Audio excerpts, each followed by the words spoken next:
قل هذه سبيلي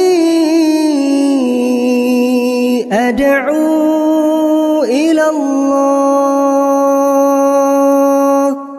Assalamualaikum warahmatullahi wabarakatuh. Alhamdulillah, salatu wassalamu ala rasulillah, ma ba'd. Kaum muslimin yang dirahmati Allah subhanahu wa ta'ala, kembali Ustadz Muflih Safitra hafizahullah ta'ala membuat video untuk merespon terkait viralnya film yang katanya religi, yang katanya dakwah, yang katanya banyak faedahnya.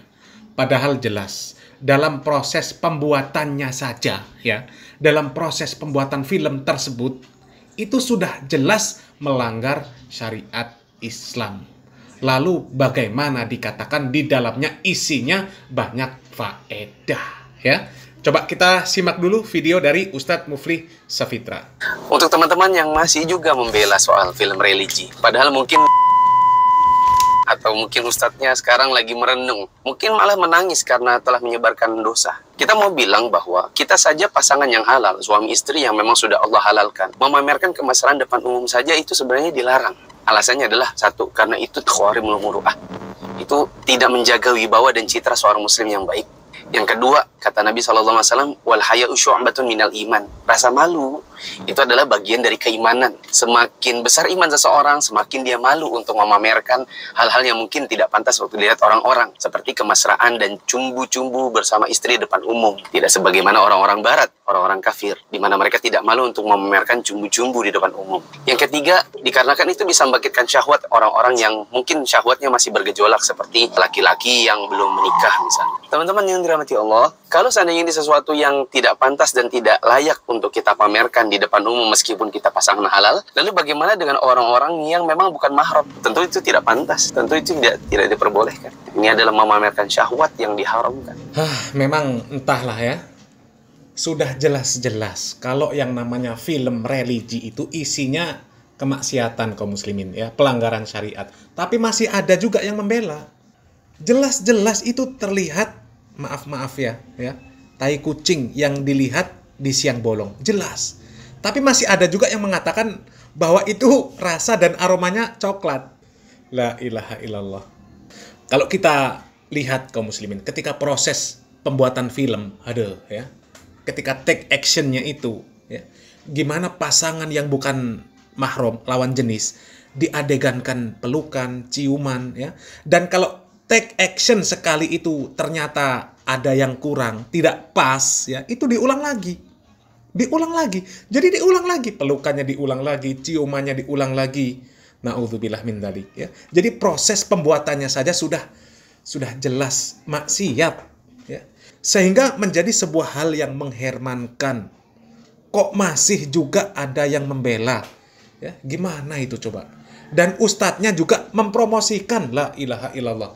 Ini coba kita baca postingan seorang ustadz yang mempromosikan film yang katanya itu banyak faedahnya ke muslimin, ya. Ini postingannya, Ustadz Abdul Somad, ya. Saksikan film Buya Hamka dan Siti Raham di bioskop seluruh Indonesia mulai 21 Desember 2023. Ajak seluruh keluarga serta sahabat nonton film kebaikan ini. La ilaha illallah. Cobalah kaum muslimin dipikir, ya, yang beradegan di sana itu siapa, ya, pemerannya itu siapa. Sudah jelas-jelas itu pasangan non mahram gitu loh, ya. Kemudian harus beradegan. Ya, silakan lihat-lihatlah, ya, trailernya. Film dari apa namanya ini, Buya Hamka dan Siti Raham. Nanti bisa tahu, ya. Yang seperti ini kok dikatakan banyak kebaikan. Kebaikan dari mana? Asalnya saja membuat film itu sudah melanggar syariat Islam. Ya, kita bagaimana mau berangkat dakwah dengan sesuatu yang diharamkan oleh Allah Subhanahu wa taala? Jelas dikatakan oleh Ustadz Muflih Safitra tadi, ya. Kita yang pasangan suami istri saja, pasangan yang sah, pasangan yang halal, tidak pantas yang namanya mempertontonkan kemesraan di halayak umum. Apalagi mengajak orang untuk melihat, untuk menonton. Ya, karena banyak sekali hal-hal yang mudarat di sana. Apalagi sudah bukan pasangan halal, beradegan mesra, ditonton banyak orang, memang dibuat untuk ditonton, ya. Kemudian mempromosikan untuk menonton, dan nontonnya pun harus bayar. Itu semuanya nanti akan dipertanggungjawabkan. Itu nanti semuanya akan ditanya oleh Allah Subhanahu wa Ta'ala, dimintai pertanggungjawaban. Ya, bukan dibiarkan begitu saja oleh Allah Subhanahu wa Ta'ala.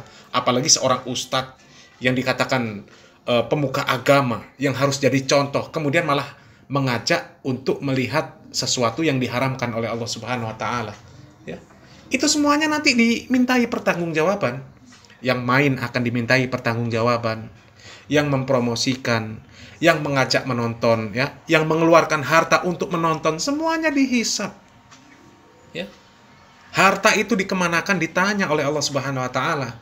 Jangan merasa harta ini sudah milik saya, kemudian saya bebas untuk mengeluarkan harta saya kemanapun. Enggak, ya. Itu diatur oleh Allah Subhanahu wa Ta'ala. Belum lagi kaum muslimin, ya, dampak negatif dari perkara yang seperti itu. Adegan mesra dilihat oleh syabab yang nafsunya sudah menggeliat, ya. La ilaha illallah. Jangan bohong lah, ya, kalau melihat wanita cantik kemudian tidak tertarik, ya. Nggak ada yang nggak tertarik kecuali orang yang nggak normal kaum muslimin, ya. Apakah sudah punya istri, apakah belum, ya, apakah istrinya 1, 2, 3, 4, ya, masih tetap tertarik, semua tertarik, kecuali kalau orang nggak normal, ya. Cuma bedanya ada yang bisa menahan pandangan, ada yang bisa menahan hawa nafsu, ada yang tidak. Itu saja bedanya. Kalau semuanya sama, pasti tertarik, nggak mungkin nggak tertarik. Tapi kalau jelas-jelas dipertontonkan adegan yang seperti itu, ya sama saja namanya memberikan racun kepada para pemuda muslim. Memberikan racun kepada seluruh kaum muslimin, bukan hanya pemuda saja. Ya, masa iya yang katanya ulama, yang tugasnya mendakwahi umat, mengajak umat untuk ke arah keselamatan, malah ngasih racun, coba, ya. Dan perhatikan kaum muslimin, ya, tidak ada dakwah yang sangat peduli terhadap sesama muslim, ya, sangat berkasih sayang terhadap sesama muslim, kecuali dakwahnya orang-orang yang mengajak untuk kembali kepada Al-Quran dan Sunnah, kembali mengamalkan Islam ini sesuai dengan Al-Quran dan Sunnah, sesuai dengan pemahaman para salafus soleh, yang disebut orang-orang salafi atau yang dijuluki wahabi. Boleh buktikan, ya, boleh buktikan. Masalah yang seperti ini, ya, kaum muslimin, ya, masalah yang seperti ini saja, siapa yang peduli kalau bukan mereka? Kalau dai-dai yang lain banyak diam, coba, ya, malah mempromosikan ini contohnya, ya. Yang lain mana ada suaranya, mungkin malah mendukung. Ini banyak faedahnya. Faedah apa? Faedah apa? Mudorotnya yang banyak, ya. Tapi perhatikan orang-orang salafi, para dai-nya, ya, sangat peduli, bahkan sangat menjaga hal-hal yang seperti ini kaum muslimin, ya. Jangankan mau mempertontonkan wanita, ya, menampilkan wanita di hadapan umum saja mereka nggak mau. Karena apa? Fitnah wanita ini besar kaum muslimin, besar. Jangan main-main, ya. Makanya silahkan lihat, adakah dai salafi yang wanita yang tampil di media? Coba, jangankan gambarnya, suaranya sajalah, audionya saja. Ada kajian-kajian dari ustazah yang disebut salafi wahabi kemudian di-upload di media? Nggak ada. Nggak ada. Karena apa? Untuk menghindari fitnah. Berbeda dengan dai-dai yang manhajnya ini, ya, sana senang sini senang, asal jamaah senang, yang ceramah senang, ya, asal sama-sama senang. Lihat penceramah-penceramah wanita, ya, sampai jamaahnya pun menggoda. La ilaha illallah, itu yang viral. Siapa namanya? Neng Umi Laila. Silakan cek, digodain sama jamaahnya. La ilaha illallah. Itu penceramah. Seperti itulah wanita kaum muslimin, seperti itu. Dan laki-laki juga sama seperti itu. Hanya saja itu tadi bedanya. Ada yang bisa menahan pandangan, menahan perkataan, menahan kemaluan, dan ada yang tidak. Itu saja. Ya, makanya dihindari supaya apa? Mereka yang lemah imannya, tidak bisa menahan diri, itu bisa terkontrol. Gitu loh. Tapi kalau sudah dihadapkan di hadapan mata, malah diajak untuk melihat, ini luar biasa, luar biasa. Ya. Padahal sangat jelas, laki-laki Allah Subhanahu wa Ta'ala perintahkan untuk menundukkan pandangan, wanita diperintahkan untuk menjaga diri. Itu jelas di dalam Al-Quran, jelas. Ya. Bahkan Rasulullah SAW itu mengatakan bahwasanya sholat wajib bagi laki-laki itu sangat ditekankan untuk dilaksanakan berjamaah di masjid. Itu sholat, ya, bahkan wajib hukumnya. Tapi bagi wanita lebih baik sholat di rumah. Itu urusan sholat, apalagi yang lain. Apalagi yang lain. Karena apa? Untuk menghindari fitnah. Bukan malah wanita, laki-laki yang bukan mahram suruh beradegan mesra, di syuting, kemudian dibuat film, kemudian dipertontonkan, dan yang nonton pun harus bayar. Itu apa enggak maksiat double-double itu namanya, ya? Coba, enggak ada selain dari orang-orang yang bermanhaj salaf atau salafi atau yang dijuluki wahabi, enggak ada yang benar-benar peduli dan memuliakan wanita, ya.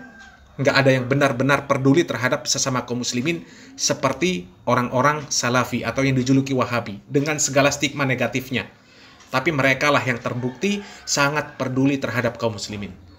Ya, nggak ada mereka tampil di muka umum, ya, di media apalagi perempuan-perempuannya nggak ada. Ya, apalagi yang sampai diajak untuk menonton, menyaksikan, la ilaha illallah. Ya nggak ada. Tapi coba lihat di seberang sana, ya, orang-orang yang mengaku ahlus sunnah wal jamaah, ya, aswaja, malah ikut nyanyi-nyanyi, joget-joget di konser yang katanya sholawat. Itu apa? Ya. Kalau di Salafi nggak ada. Itu apa? Kalau di Salafi nggak ada, di Wahabi nggak ada. Ya. Wanita itu sangat berharga di sana, dijaga. Jangan sampai terjun ke lembah kenistaan. Ya. Bukan malah dipamerkan, dipertontonkan. Bukan. Ya. Semoga yang sedikit ini bermanfaat, menjadi bahan renungan. Mana yang mengajak umat ini untuk benar-benar ke arah keselamatan, dan mana yang sepertinya menyelamatkan tapi sebenarnya menjerumuskan. Salam waras, salam akal sehat. Barakallahu fikum. Wassalamualaikum warahmatullahi wabarakatuh.